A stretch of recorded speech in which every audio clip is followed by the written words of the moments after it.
Hi, and welcome to another episode of STIGMA, the show that talks about all things uncomfortable. In this special Pride Month series, we've had a lineup of some incredible people. And today, I'm really excited to have with us Kahless Jaden Hameed. Hi, Kahless. Hi. Thank you so much for agreeing to be part of this interview and join this show. Thank you for having me. Is this the first time you're doing a show of this nature? Yeah. Okay, wow. I'm usually not on the receiving end, so this is going to be interesting. Are you usually interviewing others? Yeah, I'm usually interviewing others. So yeah. So this time I'm going to give you a taste of your own medicine. Yes, I am looking forward to it. Great. So tell me, Kahless, and just not just me, just for our audience, who is Kahless Jaden Hameed? I'm 25 years old. I am a writer and sub-editor, and I'm a trans man. Okay, great. And when you say you're a trans man, what gender were you assigned to at birth? Well, I was AFAB, and whilst growing up, I sort of leaned towards the masculine side of things quite often. And it wasn't until I actually hit puberty that I actually realized that I might be trans, even though I was kind of in denial. So so that's kind of how it all started. Really, it was. When did you start realizing that you could be different? Well, the thing is, like, ever since I was a little kid, I just always believed I was a boy. But the weird thing is, when puberty hits you, whatever nature has planned for you just goes haywire. You know, your idea of yourself, the way you view yourself, all changes. The way people started viewing me and treating me also changed. I was not comfortable with that. Their perception of me did not align with my perception of myself. And in all honesty, I was completely in denial for a good 10 years. In denial of your gender? Yeah, for a good 10 Why? years. I was in denial because I wasn't aware how much accommodation would be made for someone like me within my religious community. It wasn't until I read up on how accepting a religion, Islam, is in reality, that I was able to come to terms with that, because I was quite religious. And in my head, I had a different perception of it. When you say you were religious, you were Muslim and professing Islam? Yes, I would practice and I would pray and recite. And so... You still practice?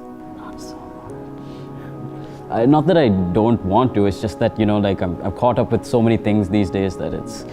But I am deeply, my religious belief has sort of morphed into something more spiritual now. And I think that's between me and God. I don't have to put on a show about it or anything, or I don't have to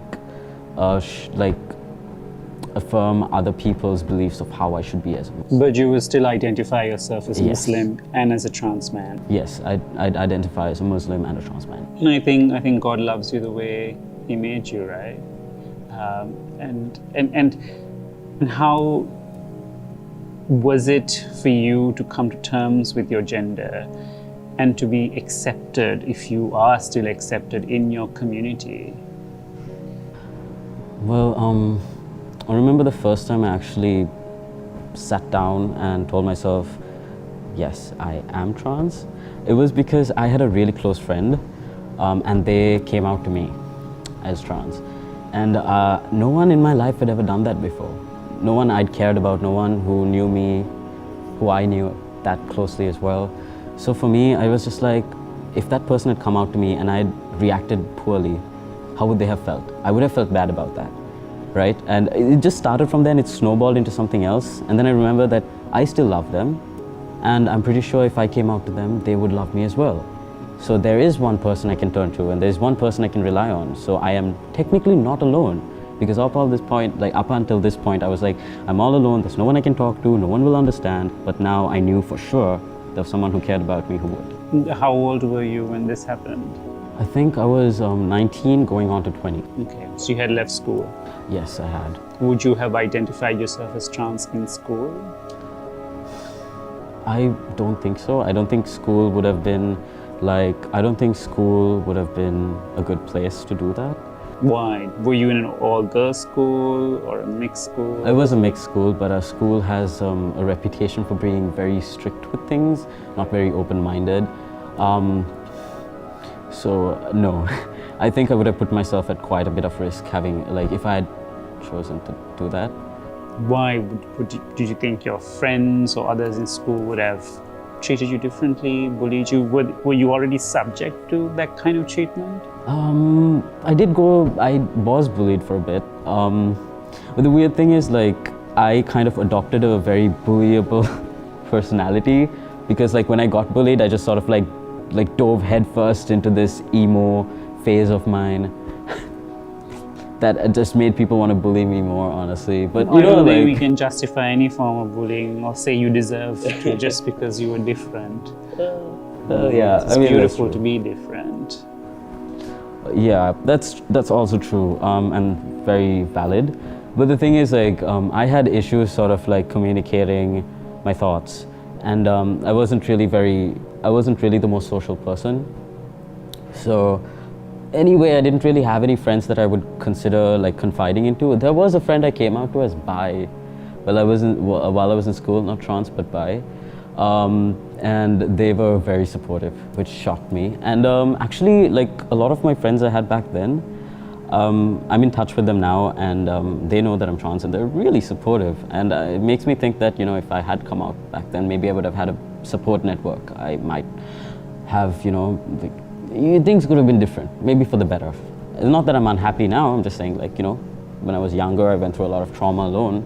It might have eased the way. There was actually a very interesting incident. So there was a teacher who taught us bio, and there was this one class where we were talking about like sex and stuff.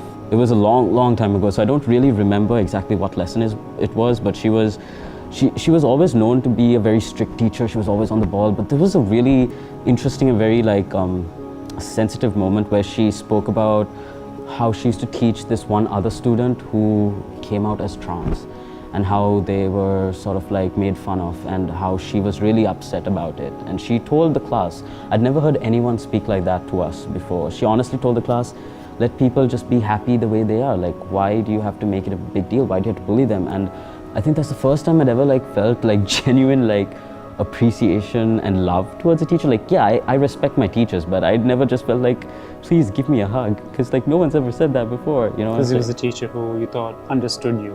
Yeah, I felt so seen, and I never came out to her though, which I feel really sad about, because I'm pretty sure she would have been supportive. But did you feel safer in school after that message? I felt safer in her classes, definitely, because I didn't have much time left with her at that point. But every class was just like, I was really excited, because I'm like, okay, someone who understands me is coming in.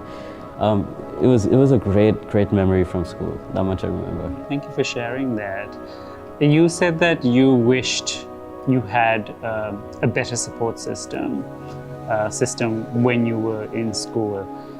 Did you not have that support system with your family?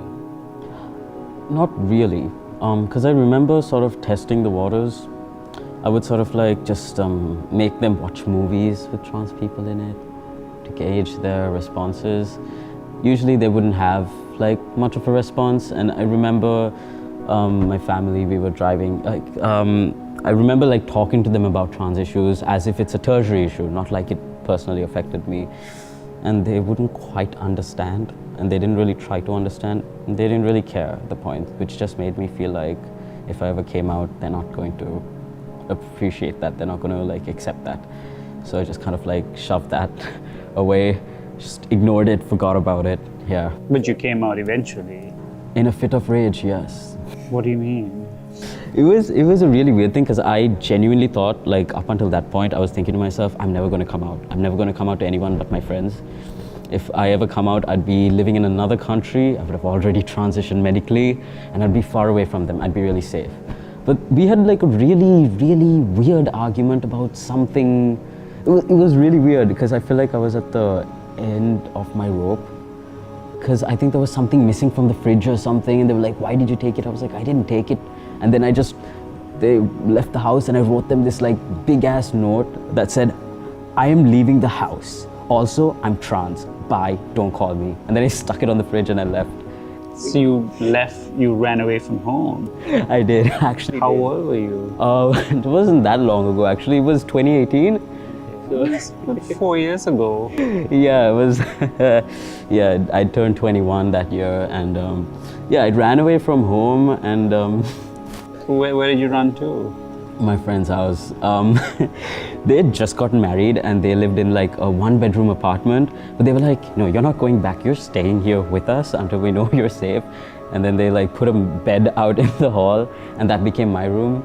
The whole hall became my room. It was an honestly ridiculous setup. But how long were you at your friend's place? So didn't your parents come looking for you? No, they did not. Like, They didn't try to reach out to you?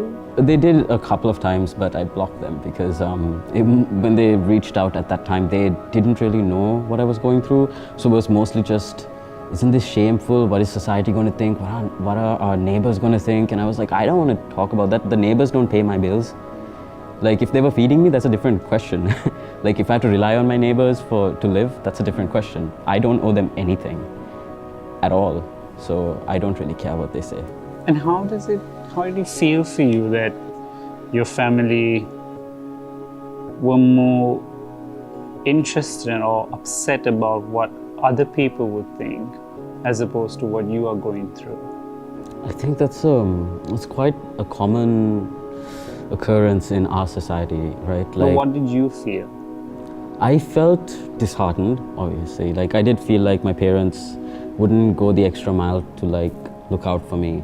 But eventually my dad did come around, and he's been really supportive. Like, he went out of the way to help me with my ID or my passport or like, stuff. It took a while for him to get there, but he's constantly reading up on it by himself. He's sending me articles. He's keeping up on like policy changes. He's keeping up with you. And he sends me articles referring you, and then I'm just like, yeah, I know already. I follow him online too. Like, there are like 4 people you can actually turn to about these news. I know. And he's very much like active. Like, he's always reading up on things. That's amazing. That's an amazing turnaround. Like, I'm shocked myself. I never saw him like someone who would care about these things. He never was someone who did. But you're his son. So he cares and loves you. Yeah. It was a lot of talking. There was a lot of back and forth, and I just straight up told him, like, if you don't want to support me, feel free to walk out of my life. And then I remember we had this heart-to-heart at one point where I just told him, you were never there for me growing up, so I don't expect you to be around now. And that clearly upset him quite a bit, because he didn't really realize that he was never there when I was a kid. Because he was always there for my elder sister, because our family was in such a position back then, but he was never there when I was a kid. Was he not in the country, or? He was always working. I barely got to see him. He'd always like travel abroad or like around the country, and we never spent much time together. So for me, I just straight up told him, I didn't know you that well as a kid. If you disappeared from my life now, I don't. I know it sounds really harsh, but I was really frustrated with all the arguing. And I told him, if you chose to walk out now, I'd be okay with that. What did he say? He just sort of cried about it, and then we just sort of like patched things up. And yeah, he was there when I had my surgery. He stayed with me all night at the hospital. I remember I was in pain. I woke up in pain, and he was holding my hand, and he was sleeping on the chair with his head against the bed. And I remember looking at him and thinking, I can't believe that my dad would be this supportive, with me at such a time. That's amazing. Yeah. Would you say you're lucky to have a father like that? I'm lucky to have a family, like my mom, my dad, my sister. My sister was actually the person who helped like ease things, because she would sort of be like the medium between me and my parents, and she'd explain, you can't talk to him like this now. You have to use this name now, and you can't treat him like this anymore. And I'm forever grateful to her for being such a great sister, because like not everyone can say that, but I can. So yeah, I'm very thankful for my found family and my biological family for being super supportive. And I mean, of course, for many trans persons and many people in the LGBTIQ community, we don't have this kind of support and family, definitely from the biological side. What message would you tell to another father or another mother or another sister of someone who is trans and who's going through that struggle? What would you tell them? First of all, being trans in itself is a battle. You're raging against society, the world, and your inner demons. Nobody chooses this. It's not something that you wake up one day and want to be. It's something that you are.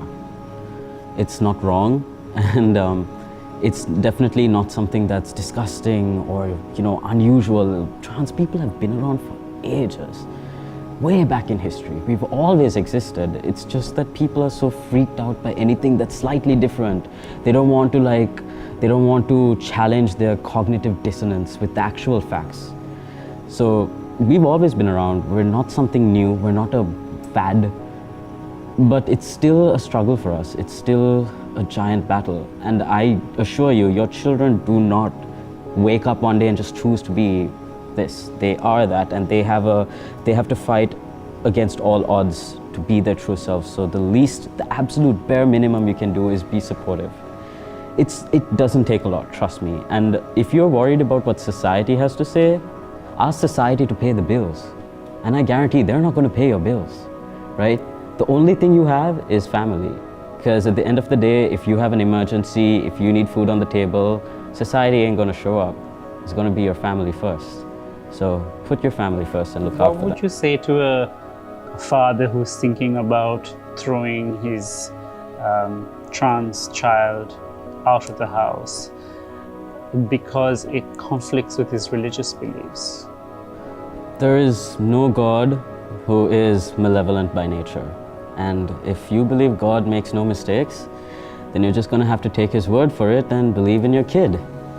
Because what I was taught is that God everything that happens may be God's will. But there's also, you have this sense of responsibility that's your own. You hold your own fate in your hands. What happens afterwards, it's between you and God. Nobody has the right to come between it. Religion is a deeply personal thing. And it's between the person who practices said religion and whichever God they pray to, or gods, what happens regarding their identity, who they are, who they love. It's none of your business. Might be your kid, but you can't control them forever. Eventually you're going to have to learn to loosen the reins a bit, right? Believe in your religion, pray to your God. If it helps, pray for forgiveness. If that helps, if you believe in it. If you really love your kid, the absolute bare minimum you could do is support them when they most need you. Because otherwise, what is the point of you? And I know that sounds harsh, but parents aren't there to parade around. You're not like a gigantic balloon toy or something, right? You have a responsibility. If you had the nerve to bring a child into this world and you don't have what it takes to look out for them, look after them, what is the point of you? Why did you even do that? And to love them. Absolutely. That is the bare minimum of being a parent. So you know what? I'm pretty sure there is no God in existence who would look down at a parent who shirks their responsibilities, their God-given responsibilities, and say, you are definitely getting into heaven, because bad news, that's not happening. And I know that sounds harsh, but I gotta be honest, because I believe in the benevolence of God. I believe my God is benevolent, and I believe that he is all forgiving. And if you're truly a compassionate person, and you're acting compassionately without any ulterior motives or agendas, then your relationship with God is fine. Nobody else has to say that. And what has life been like for you since you came out as trans and since you started living your true, authentic self? Okay, so there have been a few issues that I did encounter. There is a lot of when you're easily clocked as trans, the amount of harassment you face just doubles. There's also when you're out with your you notice the slightest things changing. When you're out with your friends and you have to use a washroom and you got to use the men's washroom. That's a situation, or you're at a new workplace and they don't know you're trans and you have to live your whole life just sort of tiptoeing around them. There's that as well.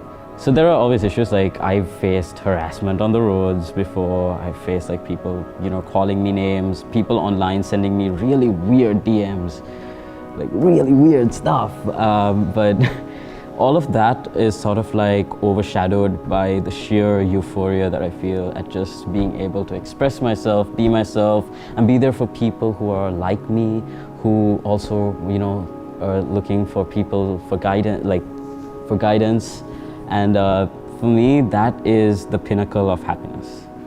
Because I don't think I would have made it this far if I hadn't transitioned. Yes, there are a lot of obstacles now. There's a lot that I'm also going through mentally, physically, all of that. But at the end of the day, I am happy that I'm here. Thank you so much, Kahless. It's been so powerful to listen to your story. It's been really inspiring to hear about your family and how supportive and lucky you have been because of that love.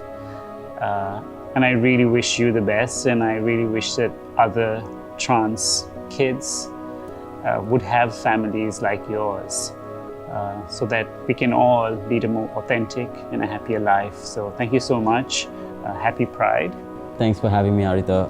And I think it's very important to have found family in the queer community. And I know that everyone wants their biological families to love them and look after them as much as, like they'd want. But queer families are no less. And I think that it's really important for us to support each other regardless of our differences, because we are all just one big family after all. So, yeah. Okay, happy Pride to you too.